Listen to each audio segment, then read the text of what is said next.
কোরআনে গাঁজা খাওয়া হারাম বলে নাই, গাঁজা বিড়ি সিগারেট এমনকি মদকেও হারাম বলা হয় নাই।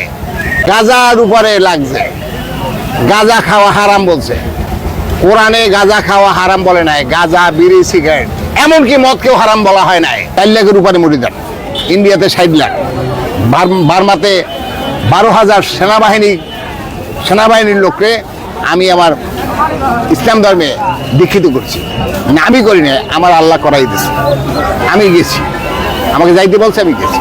তো যাই হোক, আমি সকল শ্রোতা। কোন দেশে বাস করি রে ভাই? আমরা কোন দেশে বাস করি?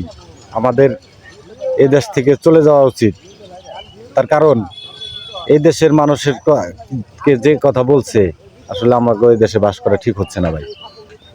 মদ গাঁজা খাওয়া হালাল, হারাম না। কোথা থেকে আসে ওইগুলো কোথা থেকে আসে? এই ভিডিওটা যারা যারা দেখবেন সবাই একটা করে শেয়ার করে দিবেন, কমেন্ট করবেন, যাতে এই ভিডিওটা সবার কাছে যায়, পৌঁছে যায়। দেখেন এই লোকটা কি বললো, দেখেন, সবাই শেয়ার করে দিবেন।